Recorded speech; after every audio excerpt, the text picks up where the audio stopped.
Hello everyone, welcome you all on focus on study. हम कर रहे हैं 6th क्लास का maths chapter first knowing our numbers, जिसके अंदर हम एक्सरसाइज 1.1 कंप्लीट कर चुके हैं और 1.2 जो है हम कर रहे हैं। इसके फर्स्ट 3 क्वेश्चंस कंप्लीट हो चुके हैं। आज हम जो है 4th क्वेश्चन से स्टार्ट करेंगे। आज हम एक्सरसाइज 1.2 का क्वेश्चन नंबर 4 कर रहे हैं, तो देखते कि क्वेश्चन नंबर 4 क्या है। हाँ जी, अब चलते क्वेश्चन नंबर 4। देखो क्या है। Kirti book store sold books worth. एक क्या है, कीर्ति बुक स्टोर है जिसने बुक्स क्या हैं सोल्ड की हैं, कितने रुपीज़ की, 2,85,891। कब? In the first week of June. ठीक है, तो जो फर्स्ट वीक है जून का, उसके अंदर कीर्ति बुक स्टोर ने कितनी बुक सोल्ड की है, कितने रुपीज़ की, 2,85,891 रुपीज़ की। And books worth rupees 4,0768 in second week of the month. ठीक है, ये जून के फर्स्ट वीक में 2,85,891 बुक्स रुपीज़ की बुक सोल्ड की हैं। नेक्स्ट वीक के अंदर, उसी मंथ के नेक्स्ट वीक के अंदर 4,0768 रुपीज़ की बुक्स जो है सोल्ड की हैं। How much was the sale for the 2 weeks together. Together मतलब दोनों को एक साथ कर दिया जाए तो जो कितनी सेल रही दोनों वीक्स की। इसका मतलब दोनों का क्या करना है, दोनों का करना है हमें सम। अगला है, in which week was the sale greater.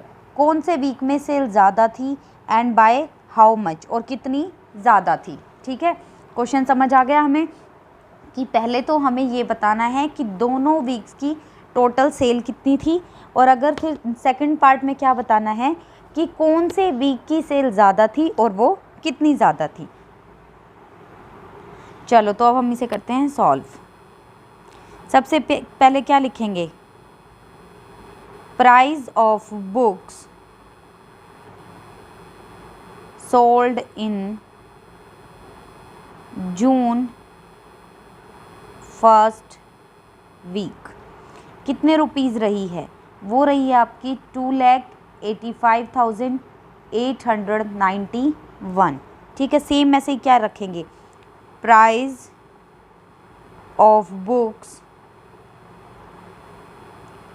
Sold in June second week.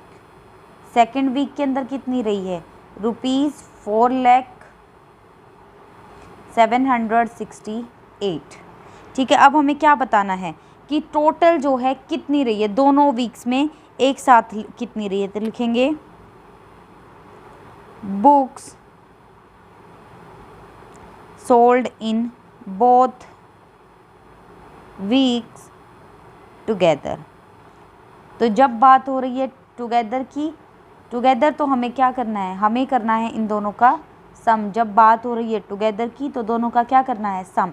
Add करो, 8 और 1 9, 9 और 6 5, कैरी 1, ये आ गया आपका 15 और 1 16, कैरी 1 6, 8 और 6। तो कितनी रही है आपकी सेल, ये रही है रुपीज़ 6,86,659 रुपीज़। ठीक है, अब देखो एक वीक में इतनी है और एक वीक में इतनी है। हम सबसे पहले अपने फर्स्ट नंबर को ही कंपेयर करते हैं, ये 2 लाख और ये 4 लाख, तो कौन से वीक में ज़्यादा रही है, सेकंड वीक में ज़्यादा रही है। ये हमारे क्वेश्चन का फर्स्ट पार्ट था, हो गया कि हमें बताना था दोनों वीक में एक साथ कितनी रही। अब हमें क्या बताना है, in which week was the sale greater, किस वीक में ज़्यादा थी। तो लिखेंगे नेक्स्ट पार्ट जो है इसका, the sale of books, the sale of books is the highest in second week. Second week के अंदर क्या रही है, हाईएस्ट रही है। ठीक है, और अब क्या निकालना है, हमें निकालना है डिफरेंस। हमें क्या निकालना है, difference in the sale of, या सेल इन बोथ वीक्स। ठीक है, डिफरेंस क्या रहेगा सेल का दोनों वीक्स में, तो देखो एक वीक की क्या रही है आपकी 4 लाख और दूसरे वीक की क्या रही है 2,85,891। तो डिफरेंस निकालना है तो हमें क्या करना है इसे, हमें करना है इसे सब्ट्रैक्ट। तो सॉल्व करो 7 यहाँ से एक लिया तो यहाँ पर आ गया आपका 7, फिर यहाँ से इसे सब्ट्रैक्ट करना तो सभी को आता है ना, तो सभी इसे सॉल्व कर सकते हैं। ये आ गया आपका सॉल्व होकर कितना आया 1,14,877। तो कितनी ज़्यादा है, इतने रुपीज़ ज़्यादा है। ठीक है, सबको क्वेश्चन समझ आ गया। एक बार दोबारा देखते हैं क्वेश्चन क्या था हमारा। हाँ जी, तो हमारा क्वेश्चन क्या था, एक कीर्ति क्या है, बुक स्टोर है, जो क्या सोल्ड करते हैं, बुक सोल्ड करते हैं। उन्होंने फर्स्ट वीक ऑफ जून कितने रुपीज़ की बुक जो सोल्ड की है, इतने रुपीज़ की। अब नेक्स्ट वीक में, नेक्स्ट सेकंड वीक में सेम मंथ के कितने रुपीज़ की, 4 लाख की सोल्ड की हैं। ठीक है, अब उसके बाद पहला जो क्वेश्चन हमें बताना है कि how much was the sale for the 2 weeks together. जब टुगेदर की बात हो रही है तो क्या होगा, सम होगा। In which week was the sale greater, किस वीक के अंदर सेल क्या है, ज़्यादा है। और ज़्यादा है तो हाउ मच, कितनी ज़्यादा है। अगर ज़्यादा है तो कितनी ज़्यादा है। ये 2 क्वेश्चन हमें निकालने थे। आप सभी को अच्छे से समझ आ गया। अब चलते हैं नेक्स्ट क्वेश्चन, क्वेश्चन नंबर 5। अब देखो क्वेश्चन नंबर 5 क्या है, फाइंड द डिफरेंस। इसका मतलब हमें क्या निकालना है, डिफरेंस निकालना, सब्ट्रैक्ट करना है बिटवीन द ग्रेटेस्ट जो सबसे बड़ी एंड द लिस्ट जो सबसे स्मॉलेस्ट बनेगी। 5 digit number that can be reading using the digit 6, 2, 7, 4, 3 each only once. पहले क्वेश्चन को समझो, इसमें क्या है, हमारे पास 5 क्या है डिजिट गिवन है। हमारे पास क्या है, हमारे पास हैं डिजिट्स गिवन। डिजिट हैं 6, 2, 7, 4 और 3। इन्होंने कहा है कि अब इन्हीं डिजिट्स का यूज़ करो, ईच ओनली वन, सभी डिजिट एक एक बार यूज़ होंगी। और हमें इसे क्या बनानी, एक सबसे ग्रेटेस्ट बनानी है और एक सबसे स्मॉलेस्ट बनानी है। 2 डिजिट बनाओ इनका यूज़ करके, 2 नंबर बनाओ, एक बड़ा, एक क्या बनाना है, एक बनाना है ग्रेटेस्ट और एक क्या बनाना है लिस्ट। और फिर इनका क्या निकालना है, डिफरेंस निकालना है। और डिजिट जो गिवन है सिर्फ उन्हीं का यूज़ करना है और हर एक डिजिट का एक बार यूज़ करना है। तो सबसे पहले देखो डिजिट का यूज़ करके हमें ग्रेटेस्ट और स्मॉलेस्ट बनाना आता है। सबसे पहले क्या बनाएंगे, ग्रेटेस्ट 5 डिजिट्स नंबर। ठीक है, ग्रेटेस्ट 5 डिजिट नंबर, 5 डिजिट का नंबर। इसमें सबसे ग्रेटेस्ट क्या है 7, 6, 4, 3, 2। अब हमें क्या बनाना है नेक्स्ट, लिस्ट 5 डिजिट नंबर। तो वो क्या बनेगा 2, 3, 4, 6 और 7। अब हमें क्या निकालना है इनके बीच में, हमें निकालना है डिफरेंस। हमें क्या निकालना है, डिफरेंस। तो डिफरेंस के लिए क्या कर देंगे, सब्ट्रैक्ट कर देंगे। सॉल्व कर लो, इसे सॉल्व करके आ गया 5, 6, 9, 2, 5। देखो ये सब्ट्रैक्शन, एडिशन, सब्ट्रैक्शन, मल्टीप्लाई और डिवाइड ये सभी को आता है। ठीक है, जो भी 6 क्लास के स्टूडेंट हैं, एडिशन, सब्ट्रैक्शन, मल्टीप्लिकेशन और डिवीज़न सभी को आता है। अगर किसी को नहीं आता है तो वो आप कमेंट में लिखें, मैं वो पार्ट आपको दोबारा से करवाऊँगी। ठीक है, ये मैंने इसे सब्ट्रैक्ट किया तो हमारे पास आ गया। ठीक है, 52,965। ये क्या आ गया, डिफरेंस बिटवीन 2 नंबर्स। अब देखो एक बार क्वेश्चन को हम क्या करते हैं, दोबारा देखते हैं कि हमारे क्वेश्चन के अंदर क्या है। क्वेश्चन में क्या दिया हुआ है कि हमें फाइंड द डिफरेंस, डिफरेंस निकालना है किन किन के number, find the greatest number and list जो सबसे छोटा नंबर बनता है 5 डिजिट का। ठीक है, और किन का यूज़ करना है 6, 2, 7, 4, 3। और हर एक डिजिट का कितनी बार यूज़ करना है, सिर्फ हर एक डिजिट का एक ही बार यूज़ करना है। कितनी बार यूज़ करना है, एक ही बार यूज़ करना है। ठीक है, और उसके अब चलते हैं नेक्स्ट क्वेश्चन नंबर 6। देखो अभी तक जो हम क्वेश्चन कर रहे थे वो मोस्टली क्वेश्चन प्लस और माइनस से ही रिलेटेड थे, लेकिन अभी ध्यान से पढ़ेंगे क्वेश्चन थोड़ा सा डिफरेंट कॉन्सेप्ट पे है। तो क्या है, पढ़ते हैं। सबसे first, A machine on average, एक मशीन जो है जो एवरेज क्या होता है, जैसे 4-5 दिन जो उसने काम किया उसको अगर हम सम करके ये डिस्ट्रीब्यूट कर लें कि जैसे अगर देखो एक बच्चे के पास, फॉर एग्जांपल मैंने कहा एक बच्चे के पास 4 रुपीज़ हैं, एक के पास 6 हैं, एक के पास 7 हैं, एक के पास 3 हैं। ठीक है, तो मैं ये कह दूँ ऑन एन एवरेज हर बच्चे के पास 5 रुपीज़ है। तो देखो किसी के पास 5 से 1-2 कम है तो किसी के पास 5 से 1-2 ज़्यादा हैं। इस तरीके से हम एवरेज चीज़ों को कंसिडर करते हैं। ये सिर्फ आपको समझाने के लिए बताया है, ठीक है। अब चलते देखो, a machine on an average manufacture करती है कितना, 2825 स्क्रूज़ इन अ डे। एक दिन के अंदर इतने स्क्रू एक machine on an average manufacture करती है। मतलब किसी दिन इससे कम भी कर देती है तो किसी दिन इतना ज़्यादा, इससे ज़्यादा भी थोड़ा, लेकिन एवरेज क्या है 2825। अब देखो, how many screws did it produce in a month of January 2006। अब सबसे पहले देखो, हमें पता होना चाहिए कि जनवरी के मंथ में कितने डेज़ होते हैं, तो कितने डेज़ होते हैं ये पता होना चाहिए हमें। अब इसे सॉल्व करते हैं। पहले सबसे पहली बात, एक चीज़ देखो, अगर मैंने ये कहा कि अगर आप एक दिन में 2 सम कर सकते हो, ठीक है, ऑन एन एवरेज एक दिन में आप 2 सम सॉल्व कर सकते हो, और अगर पूरे जनवरी आप डेली सम सॉल्व करो तो कितने सम सॉल्व किए। अब देखो, हमें पता है जनवरी के अंदर कितने दिन हैं, 31 डेज़ हैं, ठीक है, 31 डेज़। अब देखो, जब 1 डे में आपने कितने किए, 2 किए, तो 31 में कितने करोगे, 2 से मल्टीप्लाई कर देंगे, 2 से मल्टीप्लाई कर देंगे तो सेम यहीं पर तरीका अप्लाई होगा। ये सम जो है हमारा किससे रिलेटेड है, ये आपका मल्टीप्लिकेशन से रिलेटेड है, ठीक है। किससे रिलेटेड है, मल्टीप्लिकेशन से। अब देखो कैसे, सबसे पहले मैंने लिखा number of screws manufactured in a day. एक डे में कितने होते हैं, 2825, ठीक है। How many screws did it produce in a month of January 2006।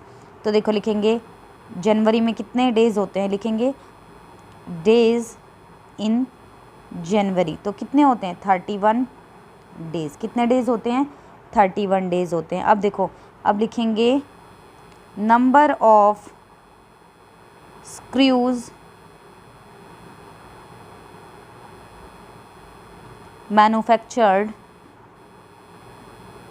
In 31 days.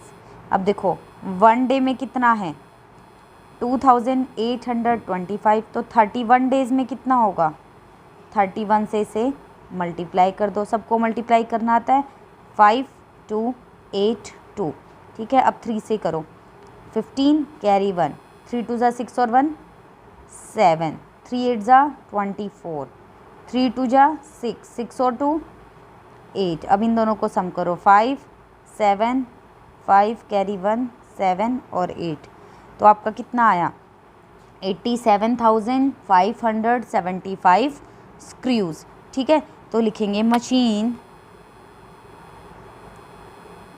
Produce 87,575 screws in the month of January 2006। समझ आ गया। अब देखो एक बार दोबारा पढ़ते हैं, हमारे क्वेश्चन में क्या है, क्वेश्चन के अंदर क्या है, in a machine on an average manufacture कितना 2825 स्क्रूज़। ये कितने दिन में करती है, ये करती है आपकी 1 डे में। कितने दिन में, 1 डे में। हमें निकालना कितना है, मंथ ऑफ जनवरी। जनवरी में कितने डेज़ होते हैं, 31। सबको पता है कि जनवरी में कितने डेज़ होते हैं, 31 डेज़ होते हैं, ठीक है। ऐसे ही अब हम चलते हैं अपने क्वेश्चन नंबर 7 पर, ठीक है। नेक्स्ट हमारा क्या है, क्वेश्चन नंबर 7। अब क्वेश्चन नंबर 7 में क्या है, a merchant has ₹78,592 with her, ठीक है। एक मर्चेंट के पास इतने रुपीज़ हैं। She placed an order, merchant जो है, मर्चेंट एक व्यापारी जो कि काम करने वाला है, एक उस मर्चेंट के पास 78,592 रुपीज़ हैं। शी प्लेस्ड एन ऑर्डर, उसने एक ऑर्डर प्लेस किया फॉर परचेजिंग 40 रेडियोज़। कितने रेडियोज़ परचेज करने के लिए ऑर्डर रखा है, 40 रेडियो सेट एट ₹1,200 ईच। हर एक जो रेडियो है वो कितने रुपीज़ का है, वो आपका 1200 रुपीज़ का है। एक रेडियो सेट कितने रुपीज़ का है, 1200 रुपीज़ का है, 1200 का है, ठीक है। How much money will remain with her after the purchasing. तो देखो हमें बताना है कि उसको परचेज़ करने के बाद कितने रुपीज़ उसके पास रह जाएंगे। ध्यान से क्वेश्चन को सुनो। एक जो मर्चेंट है उसके पास जो है एक अमाउंट है, ये इतनी अमाउंट है। अब उसने ऑर्डर प्लेस किया कितने रेडियोज़ का, उसने प्लेस किया 40 रेडियोज़ का, और एक रेडियो की कॉस्ट बताई है, तो हम कितने की निकाल सकते हैं, हम 40 रेडियोज़ की कॉस्ट यहाँ से निकाल सकते हैं। और जब हमारे पास 40 रेडियोज़ की कॉस्ट आ जाएगी, हमें पता लग जाएगा कि 40 रेडियो कितने के आने हैं, तो हम इस अमाउंट में से वो अमाउंट माइनस करके ये भी पता कर सकते हैं कि परचेज़ करने के बाद उसके पास कितने रुपीज़ जो हैं रह जाएंगे। तो हम सॉल्व करते हैं, थोड़ा सा ध्यान से समझना। इसके अंदर 2-3 चीज़ें मिक्स हो रही हैं। सबसे पहले टोटल मनी कितनी है मर्चेंट के पास, वो लिख लेते हैं। लिखेंगे total money the merchant had. Merchant के पास टोटल मनी कितनी है, तो वो है आपकी ₹78,592, ये मनी है, ठीक है जी। अब नंबर ऑफ रेडियोज़ कितने परचेज़ किए उसने, लिखेंगे number of radio set she placed an order for purchasing. कितने, 40 सेट्स किए हैं। कितने सेट किए हैं, 40 सेट किए हैं। तो लिखेंगे cost of 1 radio set. 1 radio set की कॉस्ट है आपकी 1200 रुपीज़। तो लिखेंगे कॉस्ट ऑफ 40 रेडियो सेट। तो इसको कितने से मल्टीप्लाई कर दो, 40 से। ये आ गया आपका, सभी को आता है सॉल्व करना ये, ठीक है। इतने रुपीज़ जो है आपकी रह जाएगी, ठीक है जी। आपकी कितनी रह जाएगी कॉस्ट, रुपीज़ ये आ जाएगी। इतने रुपीज़ में जो है उन्होंने 40 रेडियो सेट परचेज़ कर लिए। अब क्या लिखेंगे हम, अब लिखेंगे money left with the merchant.